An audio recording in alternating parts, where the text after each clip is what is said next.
Coming to question 9 of the previous year NEET question series.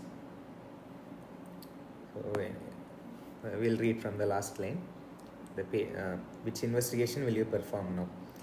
So we had to find out the diagnosis from the first 3 lines, and we had to tell what's the investigation. Maybe it's the next investigation. They didn't mention investigation of choice, so we'll keep that in mind. A patient was brought with severe headache and seizures. The sodium on admission was 98 milliequivalents per liter. A correction was started with 3% saline, and after 24 hours of infusion, sodium is 110 milliequivalents per liter. The patient develops mutism, quadriparesis, and altered sensory. So what is the diagnosis, and what will you do to confirm? So we'll read from the first line. Patient had come with headache and seizures. So something is causing seizures. The sodium on admission was 98 milliequivalents per liter. Time and again, sodium is very important in NEET. The normal sodium is 136 to 146 milliequivalents per liter. When it is less than 120 milliequivalents per liter, we call it as severe hyponatremia. This case is only 98 milliequivalents per liter, so it is a severe hyponatremia. Remember, for severe hyponatremia, we had to give 3% saline. Okay.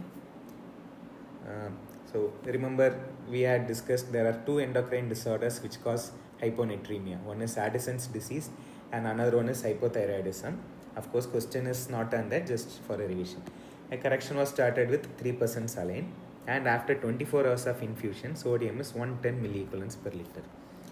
Another very important practical point in sodium management is sodium correction should always be slow. Means the per day or 24-hour sodium correction should never exceed 6 to 8 milliequivalents per liter. It should never exceed 6 to 8 milliequivalents per liter, which means the patient's initial sodium was 98 milliequivalents per liter. After correcting sodium with 3% saline, the next day value actually has to be 104 to 106 milliequivalents per liter. Only 6 to 8 milliequivalents per liter of correction is allowed. But this patient, it had jumped up to 110 milliequivalents per liter. So remember, in chronic hyponatremia, to maintain osmolality, the brain cells would have adapted by generating multiple anions within it. So when the sodium is corrected rapidly, it leads to brain edema and pontine myelinolysis. So this is a very important clinical scenario in NEET. Central pontine myelinolysis.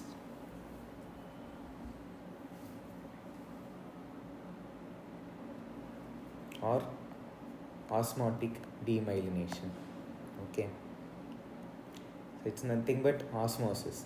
So we have brain cells here,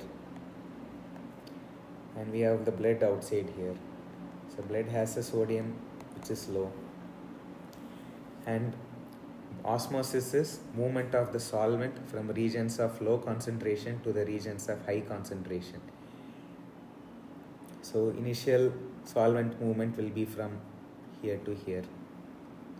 So to prevent this, the brain increases the production of anions within to maintain osmolality, so this osmotic shift stops.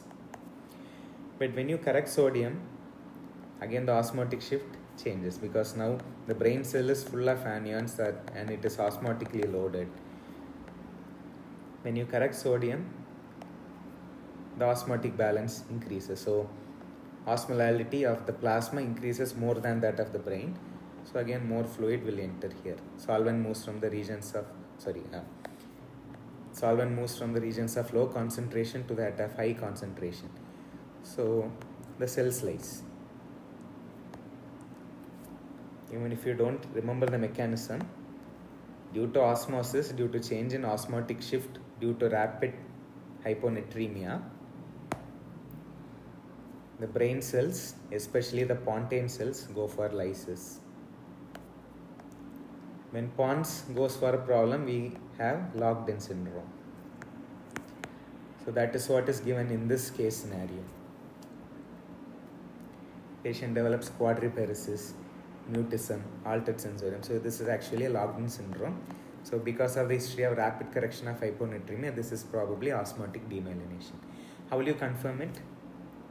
MRA brain seems a reasonable option because MRA brain can pick up pontine myelinolysis. There is a sign called trident sign in the MRA. This is the trident sign of MRA. Okay, see here. This is the pons. If you remember, this is the cerebellum. The part in front of the cerebellum is the pons. We have a trident-like sign here. Okay, this is the sign of osmotic demyelination. May come in image question.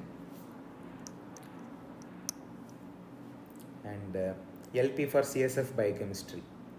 Lumbar puncture is a very important investigation in meningoencephalitis,